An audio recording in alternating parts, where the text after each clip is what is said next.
سب سے پہلے حضرت مفکر اسلام شہزادہ غوث اعظم ڈاکٹر پیر سید عبد القادر جیلانی شاہ صاحب کی ویڈیوز کو حاصل کرنے کے لیے جیلانی میڈیا کے یوٹیوب چینل کو سبسکرائب کریں اور بیل آئیکن کلک کریں۔ ویڈیوز اچھی لگے تو تھمز اپ دیں۔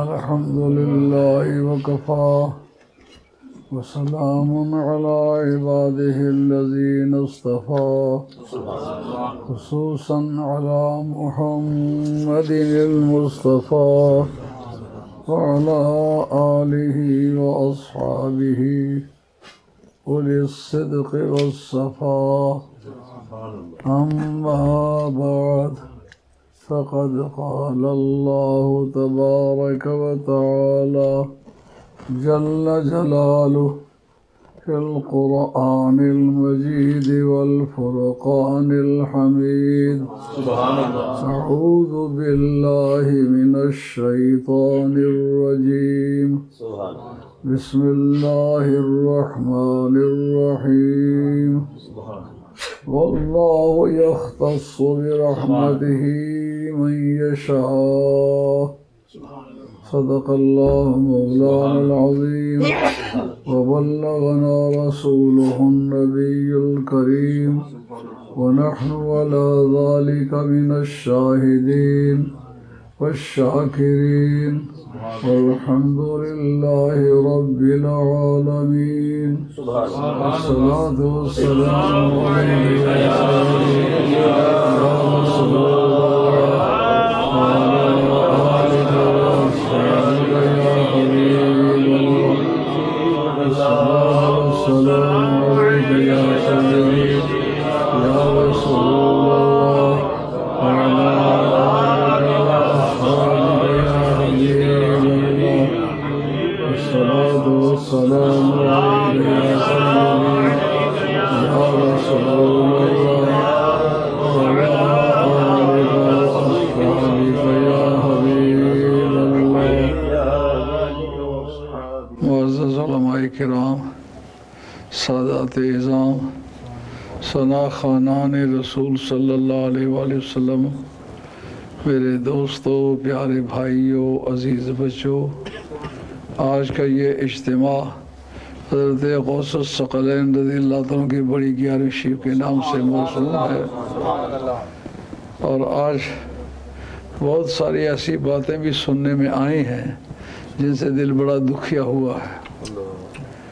کسی نے جناب مولا مرتضی شیر خدا رضی اللہ تعالیٰ کی ذات بابرکات کے بارے میں گھٹیا کلمات کہے ہیں، اور وہ اپنی پیشہ ورانہ مقبولیت کا دائرہ بڑھانے کے لیے ایسے نازیبا کلمات حضرت مولا مرتضی کی شان میں کہے ہیں جو کلمہ پڑھنے والے کو کبھی کہنے کی ضرورت نہیں کرنی چاہیے۔ اور کچھ لوگ ایسے ہیں جو آل بیت کی محبت میں صحابہ کرام کی شان میں دیوالیے ہو بیٹھے ہیں۔ نبی پاک علیہ السلام کے صحابی بھی، آل بیت بھی، ازواج مطہرات بھی، سرکار کے تابعین بھی، اتباع تابعین بھی، ہر گلیرہ رنگ و بوئے دیگر است۔ آپ کی ناک اگر کام کرتی ہے تو ہر ایک پھول کی خوشبو الگ الگ ہے۔ آپ کو کلمہ پڑھتے ہوئے کبھی بھی کسی بزرگ کے بارے میں کوئی ہلکا جملہ نہیں بولنا چاہیے۔ ایسا ممکن ہے کہ کاتا کوتا کپاس ہو جائے، ساری زندگی کی کمائی ایک دن لٹ جائے۔ ہم کلمہ پڑھتے ہیں، خدا وحدہ لا شریک ہے، خدا کی ذات و صفات میں کوئی شریک نہیں ہے۔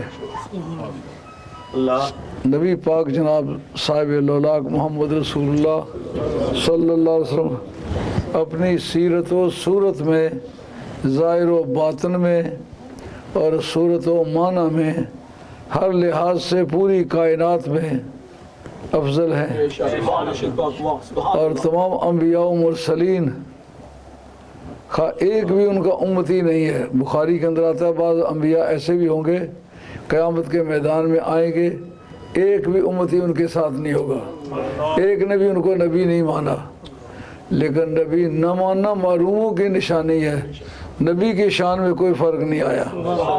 آپ کو سب نبیوں کو یکساں طور پر نبی ماننے کی پابندی ہوگی، کسی بھی نبی کا آپ انکار کرنے کا حق نہیں رکھتے۔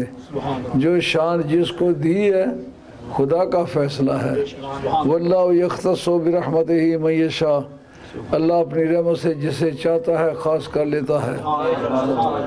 صحابہ میں سے جس کو جو شان دی ہے آپ اس کو ایمانداری کے ساتھ مانیں۔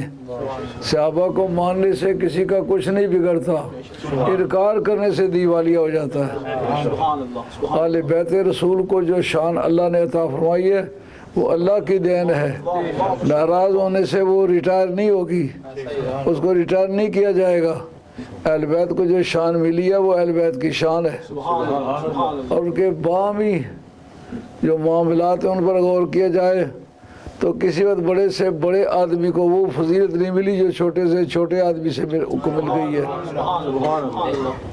جیسا کہ حضرت نبی کریم علیہ السلام نے حذیفہ بن الیمان کو تمام منافقین کا علم دیا تھا، جبکہ وہ علم نہ ابو بکر صدیق رضی اللہ عنہ کو دیا، نہ عمر فاروق رضی اللہ عنہ کو دیا ہے، نہ حضرت عثمان غنی رضی اللہ عنہ کو دیا ہے، نہ حیدر کرار کو دیا ہے، نہ عشرہ مبشرہ کو دیا ہے۔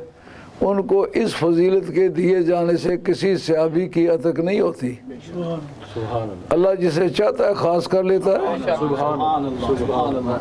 پوری امت میں ایک ایسا مرتبہ حضرت حذیفہ بن الیمان کے پاس ہے، وہ دوسرے کسی کو نہیں ملا، یہ میں عتق کسی کی نہیں ہے۔ حضرت خزیمہ انصاری رضی اللہ تعالیٰ عنہ، ایک مرتبہ سرکار نے ایک گھوڑا خریدا، سبحان اللہ، پیسے دینے کے لیے اس کو گھر لائے، اس نے کہا میں نے بیچا ہی نہیں۔ سرکار سے کہتا ہے کہ اگر اب میں نے بیچا تو آپ گواہ لائیں، اور گھوڑے کے لیے میں کہاں گواہ مہیا کرتا پھرتا، تم نے بیچا، میں نے خریدا، میرے پاس گواہ نہیں ہے۔ اس حضرت خزیمہ رضی اللہ تعالیٰ عنہ کہنے لگے یا رسول اللہ میں گواہ ہوں۔ سبحان اللہ، سبحان اللہ۔ پوچھا تم کیسے گواہ ہو، موقع پر تھے، آنکھوں سے یہ بات دیکھی ہے؟ انہوں نے کہا نہیں یا رسول اللہ میں وہاں موقع پر بھی نہیں تھا، دیکھی بھی نہیں، آپ کی زبان سے مبارک سے سنی ہے۔ سرکار نے سنی سنائی پر گواہ نہیں بن سکتا۔ عرض کیا یا رسول اللہ مجھے بتائیں میں خدا کی خدائی کا گواہ ہوں کہ نہیں ہوں؟ آپ یقیناً ہو۔ ان کا میں نے کہا خدا کو دیکھا ہے؟ نہیں دیکھا۔ آپ کی زبان سے سن کے اگر میں خدا کی خدائی کا گواہ بن گیا تو ایک گھوڑے کا گواہ کیوں نہیں بن سکتا؟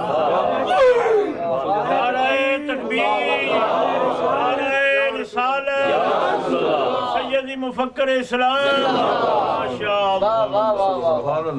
اس جگہ سرکار من شاہد لہو خزیمہ فہو خصبہ، بخاری کا متن ہے، جس جگہ کسی مقدمے میں کسی شہادت کے معاملے میں خزیمہ انصاری پیش ہو جائے، اس کی موجودگی میں دوسرے گواہ کی ضرورت نہیں ہے، ایک گواہ کی گواہی برابر ہے دو کے۔ اور یہ ایک ایسا مسئلہ ہے کہ کوئی شخص اس کو خبر واحد کا الزام نہیں دے سکتا، حدیث ضعیف کا الزام نہیں دے سکتا۔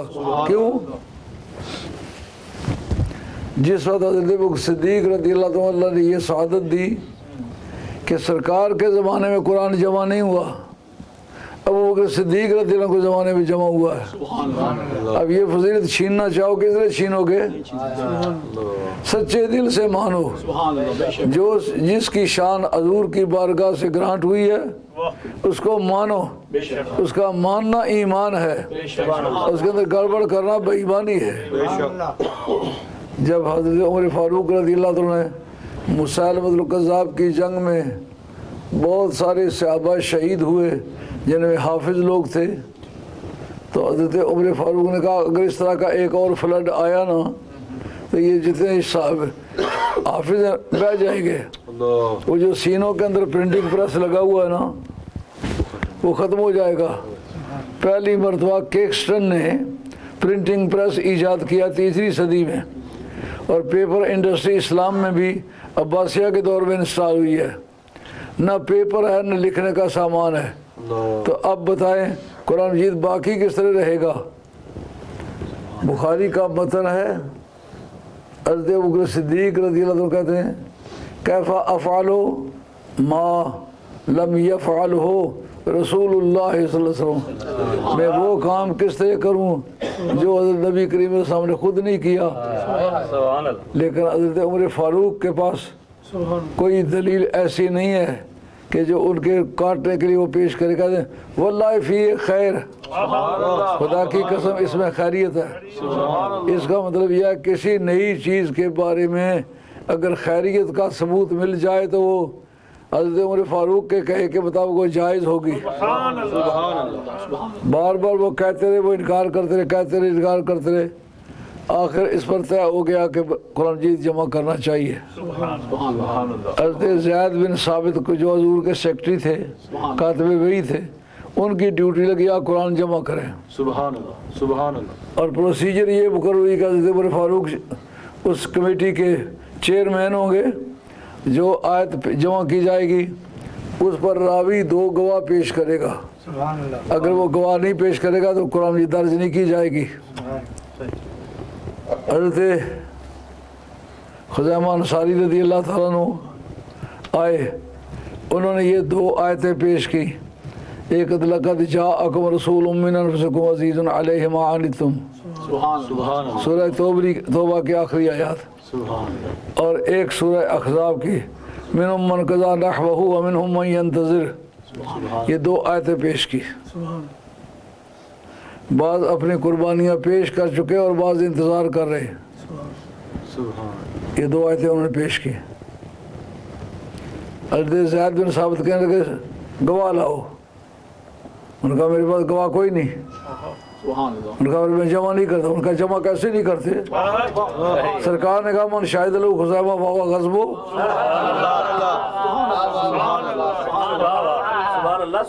آپ اس کو قانون کے ترازو پر چڑھ کے تولے، پھر دیکھیں کیا نتیجہ نکلتا ہے۔ فاستشہدوا شہیدین من رجالکم فإن لم يكونا رجلین فرجل وامرأتان ممن ترضون من الشہداء ان تضل احداہما الاخری۔ سبحان اللہ، سبحان اللہ۔ کہا 2 گواہ مہیا کیا کرو، اگر 2 مرد گواہ نہ ملیں، 1 مرد تو 2 عورتیں لیا کرو۔ قرآن کی ایکسپریس پروویژن میں ہے، یہ نصاب شہادت ہے، یا 2 مرد ہوں یا 1 مرد ہو اور 2 عورتیں ہوں۔ اب بتائیے جس وقت یہ آیتیں درج ہونے لگی، جب انہوں نے کہا میں نہیں درج کرتا اس لیے کہ 2 گواہ نہیں ہیں، انہوں نے کہا درج کیسے نہیں کرتے؟ سرکار نے میری شہادت کو 2 کے برابر قرار دیا۔ آج تک یہ آیتیں قرآن کے اندر موجود ہے۔ اگر کوئی کہتا ہے سرکار کا اختیار کوئی نہیں، قرآن کہتا ہے 2 گواہوں سے کم ہم گواہ تسلیم نہیں کرتے، سرکار کا اختیار ہے 1 آدمی کو کہے 1 کی شہادت 2 کے برابر ہے۔ آج اگر اس قرآن کو مکمل نہ مانے تو کافر ہے۔ ان آیتوں کو شامل کیے بغیر مکمل ہوتا نہیں، ثابت ہو گیا کہ سرکار کا اختیار ہے۔ قانون کے ترازو پر چڑھا ہوا نظر آ رہا ہے یہ معاملہ۔ قرآن کہے کہ 2 گواہوں سے کم شہادت قابل قبول نہیں، 2 مرد گواہ نہ ہوں تو 1 مرد 2 عورتیں ہوں۔ قرآن ایکسپریس پروویژن میں صراحتاً پورے واضح آرٹیکل میں یہ بات کہے اور سرکار اس رولنگ میں سے مستثنا کر دیں، ایک صحابی کو اختیار ہے تو کر سکتے ہیں نا اختیار۔ جب کوئی اختیار سرکار کا نہ مانے یہ معاملہ پیش کریں ٹھس کر کے بیٹھ جائے گا۔ اب اس میں کہیں جناب علی مرضا کو یہ درجہ نہیں ملا، واللہ یختص برحمتہ من یشاء، جس کو جو مرتبہ رب اور اس کے رسول نے دیا اس کو مانو۔ وہ میں 6 میں گوئیاں کرنا یہ ایمانداری نہیں ہے۔ اچھا، حضرت ابوبکر صدیق رضی اللہ عنہ کی ذات پاک کو غار میں ساتھ بیٹھنے کا موقع ملا، امت کے کسی دوسرے آدمی کو نہیں ملا۔ اس پر ناراض ہونے کی کوئی بات نہیں. اللہ کی شان ہے جس کو جو شان دینا چاہے. سرکار نے فرمایا علی تیرا خون لخموں کا لخمی، تیرا گوشت میرا گوشت ہے، دموں کا دمی، تیرا خون میرا خون ہے، جسموں کا جسمی، تیرا جسم میرا جسم ہے، جدوں کا جدی، تیرا دادا میرا دادا ہے. سبحان اللہ. اب بتاؤ کہ سرکار مولا مرتضیٰ کو اتنا قرب دیا، 1,24,000 سے کم ہوئے صحابہ کرام میں سے کسی کو یہ نہیں دیا. اس میں ناراضگی کی کون سی بات ہے؟ سرکار نے سارے جہان کے لوگوں کی قیادت کی ہے. سب لوگ سرکار کی غلامی پر ناز کرتے ہیں، لیکن سرکار حسن و حسین کو کندھوں پہ اٹھا کے سائل سوال کرتا ہے، کہتا ہے نعم المرکب، سواری بڑی شاندار ہے، آپ اس کی کریکشن فرما دے گا. یہ کیوں نہیں کہتے کہ نعم الراکب، سواری جیسی سواری کوئی نہیں، ایسا شاہ سوار کہاں ہے؟ اب خدا کی بستی کائنات میں یہ ٹائٹل حضور نے ان کو دے دیا. اب کیا اعتراض ہے؟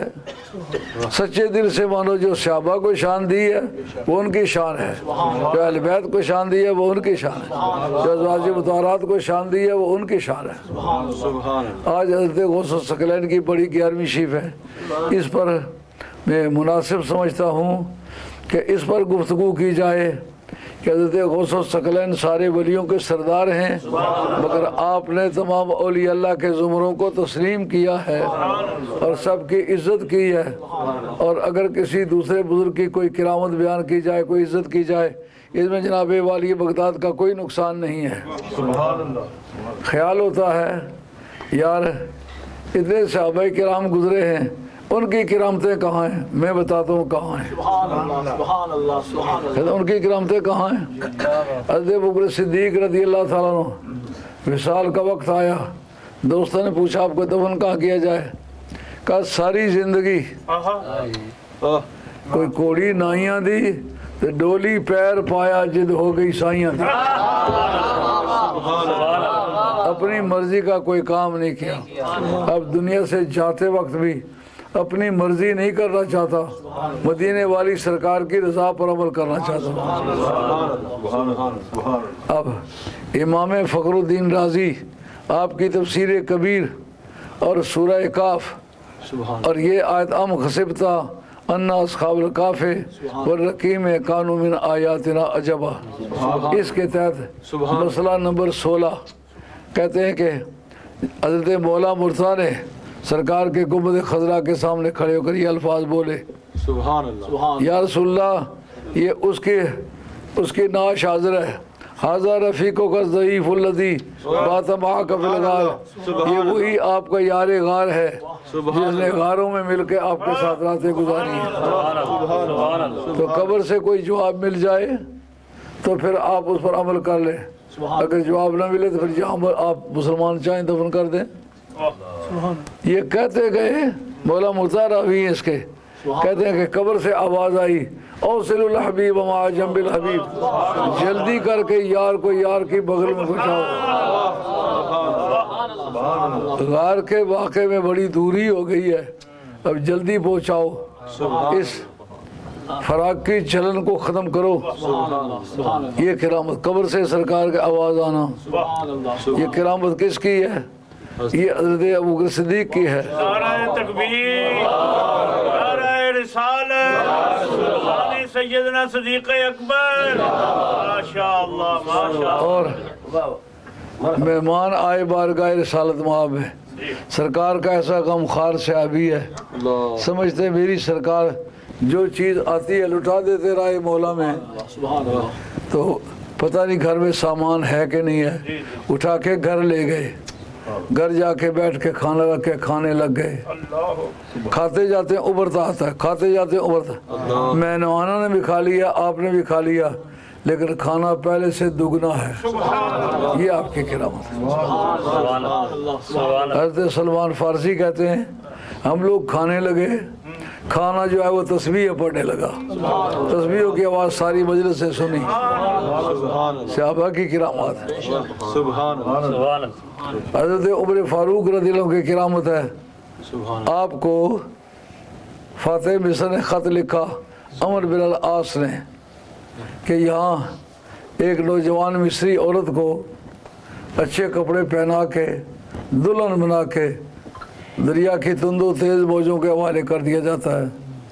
تو پھر دریا کی روانی باقی رہتی ہے، اور اگر ایسا نہ کیا جائے تو پھر دریا خشک ہو جاتا ہے، قحط سالی آ جاتی ہے. کیا کرے؟ اللہ اکبر. آپ نے چٹھی لکھی، سبحان اللہ. دریا کو چٹھی لکھی، اور دریا ان کنت تجری بامر اللہ ہے، سبحان اللہ. اگر تو اللہ کے حکم سے چلا کرتا تھا تو چل، اور اگر اپنی مرضی سے چلا کرتا اللہ کے حکم سے نہیں چلتا تھا پھر میں اس زمین پر تمہیں چلنے کی اجازت نہیں دوں گا. سبحان اللہ. دریا نے اس کے بعد نہ کوئی ڈیمانڈ کی اور نہ کبھی خشک سالی آئی. یہ ان کی کرامت ہے. سبحان اللہ. اور اسی طریقے سے ایک مرتبہ جناب عمر بیٹھے ہوئے ہیں مسجد نبوی میں، کوئی اپنی خلافت کا کام کر رہے ہیں. کسی دوست نے آ کے بتایا کہ مدینہ شریف میں آگ لگ گئی ہے. آپ نے فرمایا کہ میں اس وقت فارغ نہیں، میں نہیں جا سکتا، یہ میری چٹ لے جاؤ. چٹ جا کر کے آگ میں پھینک دو. آگ میں پھینکتے گئے. اس کے بعد تعمیری مقصد کے لیے تو آگ لگی ہے، لیکن جب تک عمر زندہ رہے اس وقت تک مدینہ طیبہ میں کبھی آگ نہیں لگی. ایک مرتبہ کی بات ہے کہ حضرت عمر فاروق رضی اللہ عنہ مسجد نبی میں بیٹھے کو کام کر رہے ہیں. کسی دوست نے آ کے بتایا کہ مدینہ شریف میں زلزلہ آ گیا ہے. اب زلزلے آ رہے ہیں، کہاں ہو عمر کہ زمینوں کو چٹھیاں لکھے، زمینوں کو درہ مار کے گئے رک جا. حضرت عمر فاروق رضی اللہ عنہ کہتے یا مسجد میں تو کوئی زلزلہ نہیں. کہا سرکار کی بارگاہ کا احترام ہونے کی وجہ سے زلزلہ نہیں. باہر نکل کے دیکھا زلزلہ ہے. آپ نے درہ زمین پر مارا، کہا ٹھہر جا. جب تک جناب عمر رہے زلزلہ مدینہ شریف میں نہیں آیا. نعرہ تکبیر، نعرہ رسالت، نعرہ سیدنا فاروق اعظم. حضرت عثمان غنی رضی اللہ تعالیٰ عنہ آپ کی بارگاہ میں ایک صحابی حاضر ہوئے. تو آپ نے جب ان کی طرف دیکھا تو انہوں نے کہا اسنیت بعینیک، آنکھوں سے بدکاری کی ہے. انہوں نے کہا اجا عندک وحی، کیا آپ کے پاس وحی آئی ہے؟ انہوں نے کہا ما جانی وحی بل جلس تو عند صاحب الوحی ہے. وحی میرے پاس تو نہیں آئی لیکن وحی والے کے پاس بیٹھتا رہا ہوں. سبحان اللہ. جمال ہم نشی دربن اثر کرد ولینا من ہما خاکم کے ہستم. مجھے علم نہیں تھا. انہوں نے مانا کہ واقعی راستے میں چاہتے ایک اجنبی نگاہ کو، اجنبی عورت کو پوری نگاہ بھر کے میں نے دیکھا تو وہ قابل اعتراض ہے. اس کا حوالہ حضرت عثمان غنی رضی اللہ عنہ دیا. حضرت حیدر کرار کی کرامت اسی موقع پر لکھی ہے امام راضی نے. نعرہ رسالت، نعرہ سیدنا عثمان ذی النورین. ماشاءاللہ ماشاءاللہ. ایک شخص حضور مولا مرتضیٰ کی بارگاہ میں آیا، نام نہیں لینا چاہتا. وہ بڑے جلیل القدر صحابی ہیں. آپ نے فوراً کہا تم نے چوری کی ہے؟ مانا میں نے چوری کی ہے. ان کا ہاتھ آگے کرو. ہاتھ کاٹ دیا، اوپر رومال باندھ دیا.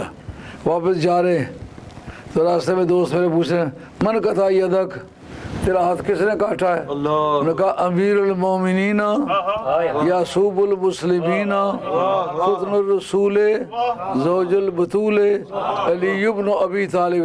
اتنے لقبوں کے ساتھ یاد کیا. کہا انہوں نے میرا ہاتھ کاٹا ہے. وہ کہتے ہیں اتنے القاب اور اتنے ٹائٹلز کے ساتھ یاد کر رہا ہے، حالانکہ ہوا قطع یدک، اس نے تو آپ کا ہاتھ کاٹا ہے. ربا قطع یدی بل خلصنی من النار، میرا ہاتھ نہیں کاٹا، دوزخ کی آگ سے مجھے آزاد کیا ہے. نعرہ حیدری، حیدری، حیدری.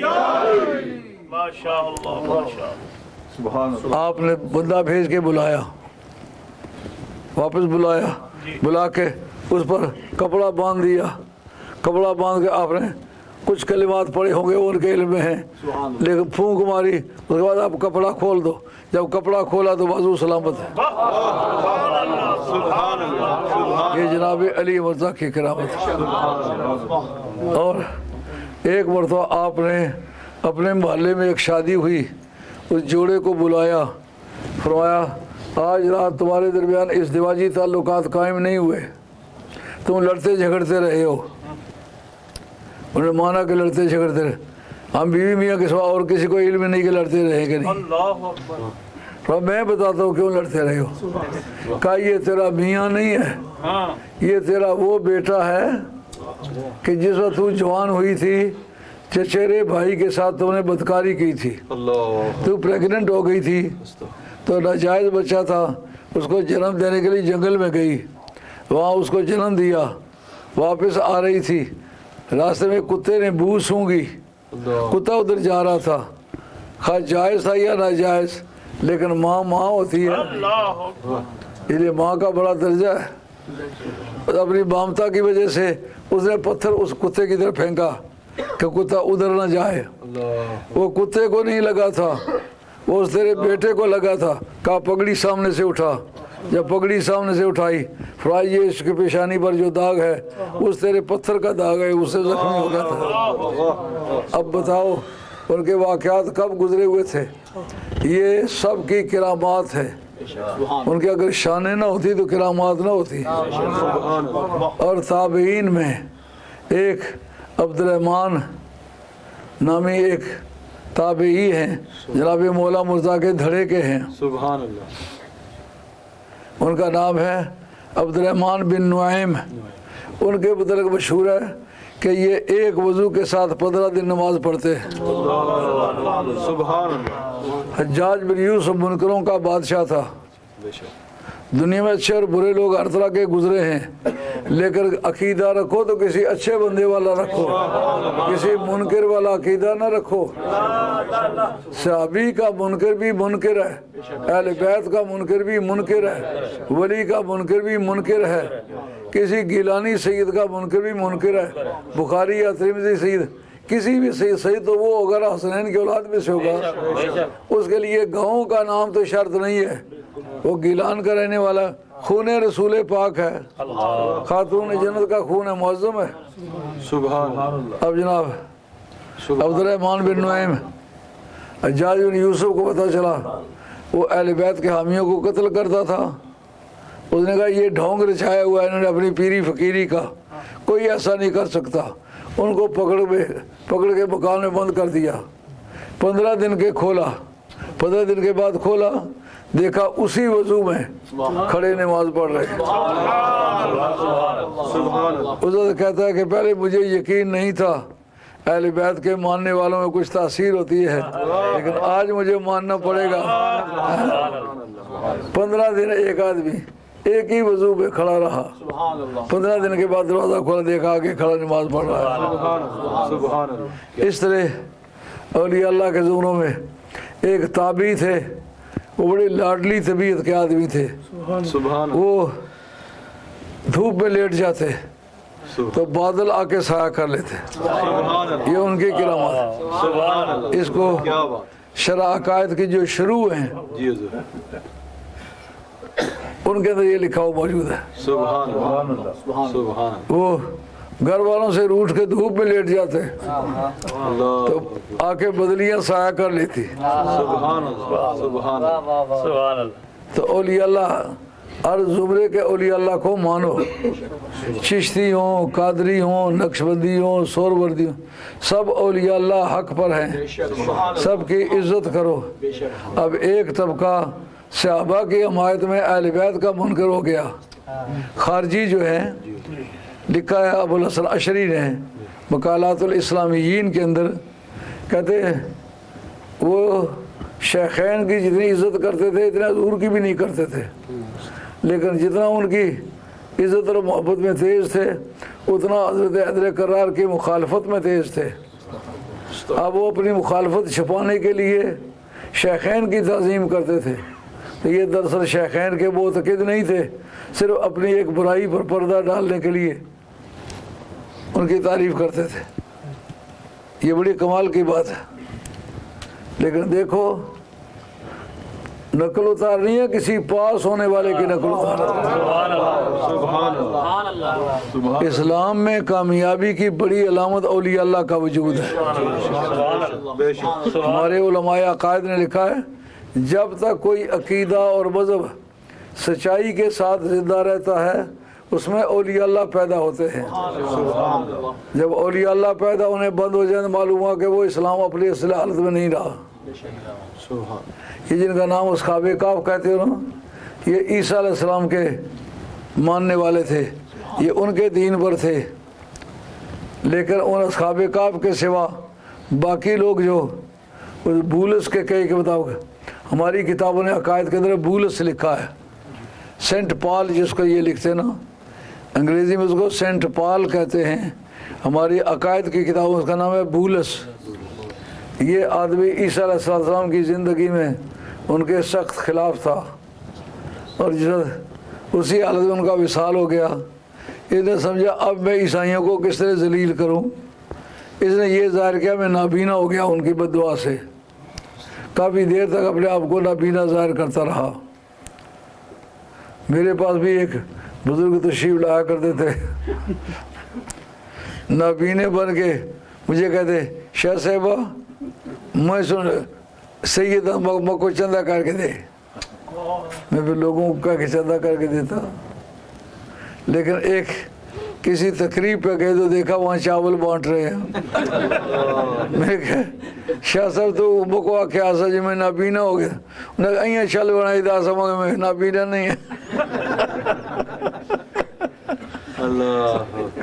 میں یہ جان لیوانی کی تھی ایسی میں نابینا نہیں ہے. بڑی آنکھیں ٹھیک ہے لیکن سیدھے بندے کو چندہ دینا کوئی نہیں, میں اس وقت نابینا بنی دا سا. تو بولس نے لوگوں کے عقائد پر ڈاکہ ڈالنے کے لیے ظاہر کیا میں نابینا ہو گیا ہوں.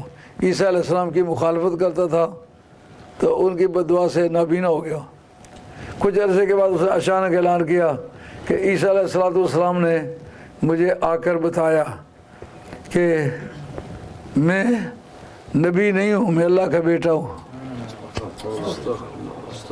تو اب جو دیکھے میری آنکھیں ہو گئی, کئی سال تک آپ کے سامنے نابینا رہا ہوں, اچانک ان کی ملاقات سے میری آنکھیں ہو گئی ہیں. پھر اس وقت سے لے کر کے انہوں نے حضرت عیسیٰ علیہ السلام کو خدا کا بیٹا ماننا شروع کیا. لیکن جب تک وہ خدا کا بیٹا نہیں کہتے رہے ولی پیدا ہوتے رہے. جب ان کا عقیدہ غلط ہوا اس وقت ولی پیدا ہونے بند ہو گئے. اب یہ جتنے عقیدے والے آگے بھی دوڑ بھاگ کر رہے ہیں ان میں دیکھو کوئی ولی ہے, ان میں پہلے کوئی ولی گزرا ہے. ان دنوں پوچھو ولایت یار کوئی کرامت ہے ان کی, کا وضو کے لیے پانی بہت خرچ کرتے 10-12 لوٹے تو صرف مستجے پر خرچ کر دیتے. اچھا اور داڑھی اتنی ہے کہ 20 آدمیوں پر تقسیم کریں پھر بھی بچ جاتی ہے. یار کمال درجے کی کرامت ہے. پھر ان سکھوں نے کیا گناہ کیا کہ ان کی کرامت کیوں نہیں مانتے ہو. وہ بابا گرو نانک کے جنم دن پر آئے ہوئے تھے, ان کے فوٹو دیکھیں تو یہاں UK کے بہت سارے صوفیہ یاد آئے کہ بالکل ایسا پتہ چلا جیسا کہ حقیقی بھائی ہیں. بولیے ایک جیسے, لباس ایک جیسے, ترنگ ایک جیسی اور بالوں کا ہجوم ایک جیسا. تو پھر سمجھ آتا تھا عقیدے کا فرق ایسی چیز ہے کہ سب چیزوں کی نقل اتار لو, کرامت نہیں آئے گی. کرامت عقیدہ صحیحہ کی محتاج ہے. تکبیر, رسالت, مذہب مہذب اہل سنت و جماعت. تو ہم اہل سنت والجماعت ہے. ہمارے سلسلہ تعلیمات کے لوگوں نے قادریوں کو, چشتیوں کو, نقش بندیوں کو, سر وردیوں کو, شاذلیوں کو, بدویوں کو, زنجانیوں کو, خلوتیوں کو, تمام ثلاثہ طریقت کو مانا ہے. تمام صحابہ کرام کو مانا ہے. ہم نے نبی پاک کے خلفاء کو بھی سچ کر کے مانا ہے, عشرہ مبشرہ کو بھی سچ کر کے مانا ہے. ہمیں صحابہ کرام میں سے کسی کی ذات پر کوئی اعتراض نہیں. عزت کرتے ہیں اور کرتے رہیں گے قبر تک، اور یہی ایمان ہے۔ یہ باتیں میں نے اس لیے کہ میں نے وہی بہت نامناسب قسم کی باتیں سنی ہیں کہ ایک مولوی صاحب نے کہا کہاں ہے وہ علی، وہ جیسے بت توڑے تھے وہ کسی اور علی کا، وہ علی کسی اور کا بیٹا تھا، وہ حضرت علی برطانی تھے۔ لاکھ لعنت تیرے اس جملے پر، اگر کبھی میرے برابر آیا تو دیکھے میں تمہارا عشر کیا کرتا ہوں۔ نہیں، ابو بکر صدیق کو مانا سچ کر کے مانا، عمر فاروق کو مانا سچ کر کے مانا، حضرت عثمان غنی کو مانا سچ کر کے مانا، صحابہ 1,24,000 سے کم و بیش صحابہ کرام نے سچ کر کے مانا ہے۔ ہر صحابی کے بارے میں اہل سنت والجماعت کا یہ عقیدہ ہے کوئی سرکار کا صحابی 1 منٹ بھر کے لیے دوزخ میں نہیں جائے گا۔ لیکن جناب سیدہ عائشہ طیبہ طاہرہ سلام اللہ علیہ کہتے ہیں علی قسیم الجنت والنار، جنت خدا دے گا پر بانٹنے کا کام علی کرے گا۔ علی جس کو جنت دے گا اس کو ملے گی۔ آپ اپنی اولاد کے دشمن کو حلوہ کھلاتے، یہ کس طرح ممکن ہے؟ اولاد علی کا دشمن اور علی اس کو جنتی بنا دیں۔ حضرت ابو بکر صدیق رضی اللہ عنہ کہتے ہیں پل صراط ایک ایسا مرحلہ ہے جو ساری باتیں میں پاس ہونے کے بعد وہاں سے گزرنا چاہے گا تو کس طرح گزرے گا؟ کہتے ہیں حضرت ابو بکر صدیق اس کے راوی ہیں لا یجوزو اخذون الصراط الا من كتب له علی الجواز۔ سبحان اللہ۔ جازہ یجوزو کے ایک معنی جائز اور ناجائز کے بھی ہیں اور ایک معنی گزرنے کے بھی ہیں۔ ایک معنی گزرنے کی اجازت، یہ جواز جو آپ فوٹو آپ کے پاس ہوتا ہے نا پاسپورٹ، اس کو بھی جواز کہتے ہیں۔ وہ کہتے ہیں لا یجوز اخذ الصراط، پل صراط پر سے کوئی نہیں گزرے گا الا من کتب له علی الجواز، سوائے اس کے جس کو علی مرتضیٰ دستخط کر کے دیں۔ تو ہم منکروں کو علی مرتضیٰ دستخط کر کے دیں گے؟ کوئی صحابی علی کے دستخط کے بغیر نہیں جائے گا۔ سمجھے بات؟ ایک نادان کو میرے ایک جملے پر اعتراض ہوا، میں نے کہا سورہ ہود آیت نمبر 17 اور تفسیر مظہری کا جلد نمبر 5 صفحہ نمبر 76، اس کے اندر وہ لکھتے ہیں کہ تمام صحابہ کرام کی جو ولایت ہے، اللہ بھی ولی ہے، نبی انبیاء بھی ولی ہیں، لیکن ان کی ولایت اپنی بھی نشان کی ہے۔ صحابہ بھی سارے ولی ہیں، مگر صحابہ کو ولایت ملتی کہاں سے؟ کہا علی سے ملتی ہے۔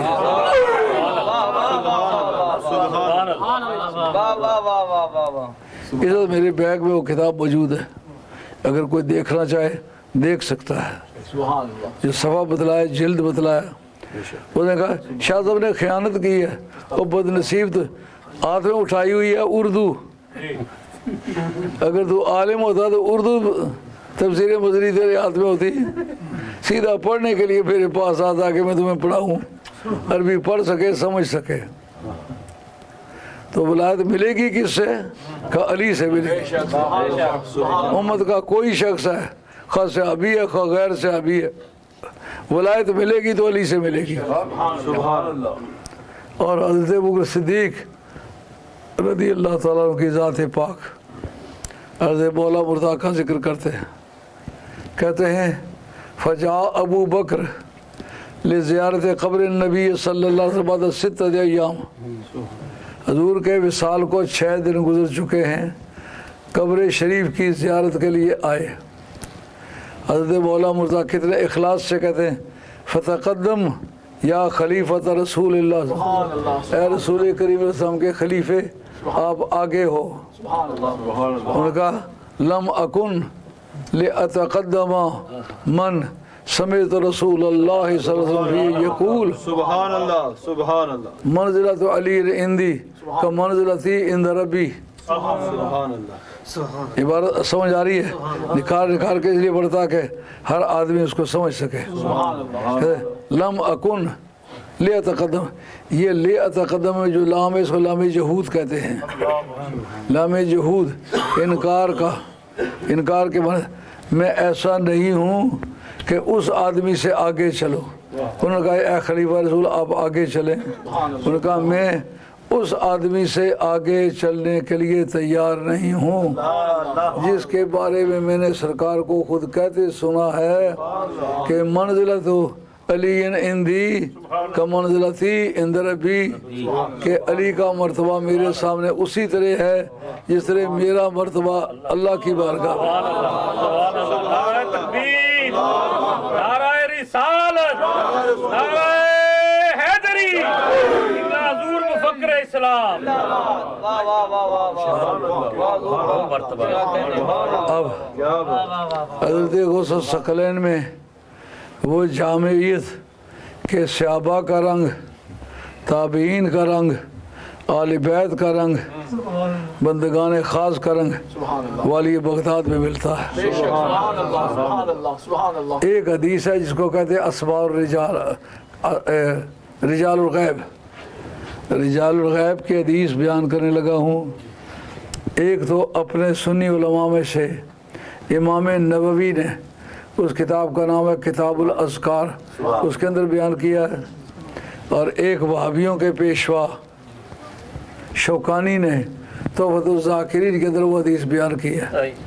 کہتے ہیں جس وقت کوئی جنگل میں ہو، مشکل میں پڑ جائے، بے سہارا ہو جائے، اس کا چارپایا سامان پھینک کے چلا جائے، یا اور کوئی ایسی مصیبت بن جائے جس کا کوئی چارہ کار نہ ہو، اس وقت وہ اس طرح پکارا کرے یا رجال الغیب، اے غیب کے مردو، اعینونی، میری مدد کرو۔ امام نبوی کہتے ہیں میں ایک بار شام کے جنگل میں گزرا جا رہا ہوں، میرا چارپایا سامان پھینک کے بھاگ گیا، تو میں نے اس وقت کہا یا رجال الغیب، جو میاں صاحب بناتے نا مردانوں کو یاد کریں دا اوکھے سوکھے ویلے تے مرد ونگارے کدی نہ ہارے وانگڑے شیر مرے لے۔ کہتے اس وقت میں نے کہا یا رجال الغیب، اے غیب کے مردوں میری مدد کرو۔ امام نووی مسلم کا پہلا شارح ہے، 9 جلدوں میں انہوں نے مسلم شریف کی شرح لکھی ہے، میرے کتب خانے میں موجود ہے، بڑا چوٹی کا محدث ہے۔ شافعی مذہب میں اگر کسی شخص نے غزالی کے ساتھ ٹکر کھائی ہے پڑھنے لکھنے میں تو وہ امام نووی ہے۔ 631 میں پیدا ہوئے ہیں، 676 میں ان کا وصال ہوا ہے۔ اتنی تھوڑی عمر میں بڑی کتابیں لکھی، روضۃ الطالبین لکھی ہے 12 جلدوں کی، یہ 9 جلدوں کی وہ حدیث کی کتاب یہ بھی انہوں نے لکھی ہے۔ میں پوچھتا ہوں اتنا بڑا قرآن اور حدیث کا جاننے والا، اس سے کوئی پوچھے وہ ان دنوں خدا خدا نہیں ہے، خدا کو کیوں نہیں بلاتا؟ معلوم ہے یہ جاہلوں کی بولی ہے کہ خدا کو کیوں نہیں بلاتے۔ خدا کو بلائے اس کی مرضی رہی، خدا والوں کو بلائے تو اس کی مرضی رہی۔ کہتے ہیں کہ جس وقت میں نے بلایا یا رجال غیب، اے غیب کے مردو میری مدد کرو، میں کیا دیکھتا ہوں 6 بندے اونچے اونچے قد قامت کے، سفید کپڑے پہنے ہوئے ہیں۔ انہوں نے ایک نے آ کر میرے گدھے کو پکڑا اور میرے سامنے لا کے کھڑا کر دیا، باقیوں نے مل کے میرا سامان لدوانا شروع کر دیا۔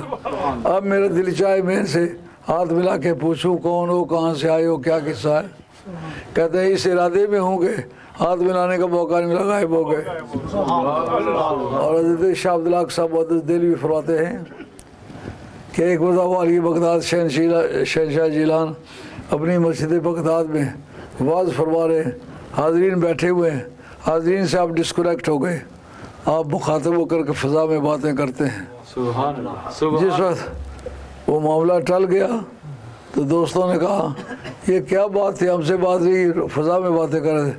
کہا وہ رجال الغیب تھے، کسی معاملے میں وہ الجھتے ہیں تو مجھ سے آ کے سبق لیتے ہیں، میں نے ان کو سبق دیا کہ ایسے ایسے کام کرو، یہ مشکلیں حل ہو جائیں گی۔ تو معلوم ہوا جو غیب کے پکارنے پر پہنچتے ہیں وہ غوث پاک کے غلام ہیں۔ شوکانی اپنی کتاب تحفۃ الذاکرین، یہ دونوں کتابیں میرے پاس موجود ہیں، کہتا ہے ایک مرتبہ شام کے جنگل میں میرے گدھے نے بھی میرا یہی اشر کیا، سامان پھینک کے بھاگ گیا۔ اب میں سامان کی راکھی کرتا ہوں، گدھا گیا، گدھے کے پیچھے جاتا ہوں، سامان گیا۔ میں نے کہا یا رجال الغیب عینونی، وہابیوں سے پوچھو کہ یہ تمہارا مرشد ہے، تمہاری وہابیت کا سب سے بڑا مصنف تو یہی ہے۔ نواب صدیق الحسن قنوجی تو اس کا خوشہ چین ہے، مولوی نذیر حسین دہلوی تو اس کا خوشہ چین ہے، ثناء اللہ امرتسری تو سلسلے کا غلام ہے، مولوی محمد حسین بٹالوی یہ تو ان کے ٹکڑے چن کے کھانے والا ہے، اصل بندہ تو وہ ہے۔ اس نے کیوں یہ کہا اے غیب کے مردو، نظر کوئی نہیں آتا، نظر کوئی نہ آتے آئے تو پکارنے کا پتہ ہے انگریزی میں کیا کہتے ہیں؟ یہ جتنے بندے انگریزی اتھرے جنا دسو نظر کوئی نہ اچھا تو اس کی پکارا ہے، اس کی کس طرح پکارا ہے، اس وقت کیڑا لفظ استعمال ہونا معلوم انگریزی صاحب ہی نہیں آنی ہے۔ اس کو کہتے ہیں انووکیشن، انووکیشن انووک کرنا، سبحان اللہ، ندائے حاضر للغائب جو آپ ترجمہ کرتے ہیں نا مولویوں کی زبان میں، ندائے حاضر للغائب اس کا ترجمہ انووکیشن، اس نے انووک کیا۔ تو کہتے ہیں 6-7 آدمی اونچے اونچے قد کے آئے اور آ کر کے ایک نے گدھے کو پکڑا، دوسرے سامان لدوانا شروع کر دیا۔ میں جھک کر ان سے بات کرنا چاہتا ہوں، دیکھو غائب ہو گئے۔ انہیں بھی پتا یہ منکر آج ضرورت کے وقت اس نے پکارا۔ واللہ یختص برحمتہ من یشاء، آج تک جو زمرہ ہے اولیاء اللہ ہیں ان کے جتنے کام ہیں ان کو ماننا پڑتا ہے، ان کی ولایت کو تسلیم کرنا پڑتا ہے، لیکن جس عقیدے کے لوگ ولی پیدا کریں اس کو جھوٹا نہیں کہہ سکتے، جھوٹا ان کو کہیں گے جو ولی نہیں پیدا کرتے۔ مسجدوں کے مینار، مسجدوں کے گنبد، کتب خانے یہ تو مرزائیوں کے بھی ہیں، یہ تو کرسچن کے بھی ہیں، لیکن دونوں میں ولی نہیں ہے۔ جس کا عقیدہ غلط ہے اس کی مسجدیں ہو سکتی ہیں، مینار ہو سکتے ہیں، محراب ہو سکتے ہیں، کتب خانے ہو سکتے ہیں، ولی نہیں ہو سکتے۔ ولی صرف انہی میں ہوں گے کہ جن کا عقیدہ صحیح ہوگا۔ یہ بات آپ کسی بھی ترازو پر تولیں، یا نہ کونوا مع الصادقین، سچوں کے ساتھ رہو۔ سچوں کی تفسیر میں زبردست اختلاف ہے، سچے کون ہیں؟ ایک طبقہ کہتا ہے اس سے مراد علماء ہے، لیکن محققین نے انکار کیا ہے، ان کا اس سے مراد اولیاء اللہ ہے۔ مجھے کس طرح کہا لأن العلم قد یجتمع مع الکفر والولایت لا تجتمع معه، علم اور کفر اکٹھے ہو سکتے ہیں۔ شیطان بہت بڑا عالم بھی ہے، بہت بڑا کافر بھی ہے، علماء یہود بڑے بڑے علماء بھی ہیں، بڑے بڑے کفار بھی ہیں۔ میری پی ایچ ڈی کی ریسرچ میں ایک مرتبہ ایک یہودی میرا سپروائزر لگا، ٹھک ٹھک آیتیں پڑھتا ہے، ٹھکا ٹھک حدیثیں پڑھتا ہے، لیکن ہے بے ایمان، عربی جانتا ہے، 25 برس اس نے کام کیا ہے جامعہ ازہر میں، میرا وہ سپروائزر تھا، عربی جانتا ہے، قرآن جانتا ہے، حدیث جانتا ہے، لیکن ایمان نہیں جانتا۔ علم اور کفر اکٹھے ہو سکتے ہیں، بڑے بڑے علماء بھی ہیں، بڑے بڑے کافر بھی ہیں، علماء نصارہ میں بڑے بڑے علماء بھی ہیں، بڑے بڑے کفار بھی ہیں۔ مرزا ایک بہت بڑا عالم بھی ہے، بہت بڑا کافر بھی ہے۔ ایسا کوئی بتاؤ اسی وقت میں ولی بھی ہو، اسی وقت میں کافر بھی ہو۔ اگر کافر ہے تو ولی نہیں رہ سکتا، ولی ہے تو کافر نہیں رہ سکتا۔ علم اور کفر اکٹھے ہو سکتے ہیں، ولایت اور کفر اکٹھے نہیں ہو سکتے۔ یہ سچوں کی تفسیر وہی ہوگی، اس زمرے کے علماء کے ساتھ رہو کہ جو ولی پیدا کرتے ہیں۔ حضرت غوث الثقلین اس کی بہت بڑی نشانی ہے۔ آپ نے ایسے درویش جو علم دین سے بیگانہ ہیں، قرآن و حدیث کی خدمت سے ان کا کوئی تعلق نہیں، درویشی کے دعوے دار ہیں، جھوٹے ہیں وہ بھی۔ غوث پاک کہتے ہیں درست العلم حتی صرت کتبا ونلت الصاد من مولا الموالی، میں کتابیں پڑھاتا رہا حتیٰ کہ وہ میرے نزدیک مولوی صاحب والا پھٹا کھینچ کے رب نے قطبیت کے پھٹے پر مجھے چڑھا دیا۔ زندگی کا آخری دن جو ہے وہ بھی سرکار سبق پڑھا کے گئے۔ اس وقت بغنی ایک کتاب ہے مذہب حملی کی، وہ سرکار کے بغداد کا ایک شاگرد ہے، اس کی لکھی ہوئی ہے، میرے کتب خانے موجود ہے۔ لیکن شاگرد کو ایسا بے وفا قسم کا طبقہ ہے، پوری کتاب 10 جلدوں میں سرکار بغداد کا نام نہیں لیا۔ یہ کتابوں نے ریکارڈ دیا ہے کہ وہ اول سے آخر تک اور کسی سے پڑھا ہی نہیں، صرف حضور غوث ثقلین کا شاگرد۔ ہم نے اپنے ایسے کوئی بے ایمان قسم کے شاگردوں کو پڑھایا ہے کہ میرے سوا ان کا استاد ہی کوئی نہیں، لیکن بے وفا بھی ایسے ہیں کہ دنیا میں ایسا بے وفا بھی کوئی نہیں۔ یہ نصیحت حاصل ہوئی ہے۔ اللہ میرا اور آپ کا خاتمہ سچے دین پر کرے۔ تو آج کے اس واعظ میں میں نے آپ کو تعلیم دی ہے کہ آپ شافی، مالکی، حنبلی، حنفی ہر 4 سلاسل کو سچا مانیں، اور 5واں کوئی مذہب آئے اس کو آپ بدعت ہی مانیں۔ اس کا نام ہے اجماع مرکب۔ یہ کوئی تھوڑا بہت ان میں فرق ہے، لیکن عقیدے کے اعتبار سے وہ اکٹھے ہیں۔ اور حق کی 2 قسمیں ہیں، ایک حق معین، ایک حق دائر۔ جیسا کہ ایک آدمی ہے، وہ سفر کے اندر روزہ رکھتا ہے، روزہ رکھے تو بھی درست ہے، نہ رکھے تو بھی درست، حق دونوں میں دائر ہے، اس کا نام ہے حق دائر۔ سبحان اللہ، سمجھ آ رہی ہے بات؟ سبحان اللہ۔ کبھی فرصت میں سن لینا طویل ہے داستان میں، جو وقت گزرے گا۔ یہ لفظ بڑا علمی قسم کا ہے، حق معین اور حق دائر۔ اس طرح یہ صحابہ، یہ چاروں آئمہ جو ہیں، ان میں حق دائر ہے، یہ بھی حق ہے، وہ بھی حق ہے۔ یہ روزہ رکھے کہا یہ بھی حق ہے، نہ رکھے یہ بھی حق ہے۔ سفر کیا، جس طرح یہ دونوں حق ہے نا، اس کا نام ہے حق دائر۔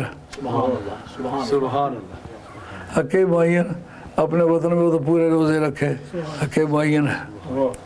تو امید کرتا ہوں آپ میرے بھی خاتمے کے لیے دعا فرمائیں گے۔ جن علماء نے میرے آنے سے پہلے خطاب کیا ہے، میں معذرت چاہتا ہوں، میں تھوڑا لیٹ ہو گیا ہوں، لیکن بہرحال مجھے ان سے محبت ہے، ان کی عزت کرتا ہوں، ان کے بیان کو پیار اور محبت سے سنتا ہوں۔ ان میں کوئی کسی گمراہی کا داعی نہیں ہے، یہ سب اولیاء اللہ کے ماننے والے ہیں، سب صحابہ کے ماننے والے ہیں، اہل بیت کے جملہ طبقات کو ماننے والے ہیں۔ جو اہل بیت کی محبت میں صحابہ کو برا کہنے لگ گئے بد نصیب ہے، جو صحابہ کی محبت میں اہل بیت کو برا کہنے لگے بد نصیب ہے۔ جو اپنے اپنی جماعتوں کے ولیوں کی تعریف کرنے کے لیے دوسرے ولیوں کی مذمت کرنے لگے بد نصیب ہے، ان کو نہیں کرنی چاہیے۔ اللہ میرا اور آپ کا خاتمہ سچے دین پر کرے۔ وما علینا الا البلاغ المبین۔ ایک تو اللہ نہیں ہو سکتا، رسول نہیں ہو سکتا، اور جو کچھ کہا جائے وہ تو کہا جا سکتا ہے تیرے بارے میں۔ کہا جس طرح کے نبی کا امتی ہو اس طرح کے کمالات ورثے میں اس کو ملتے ہیں۔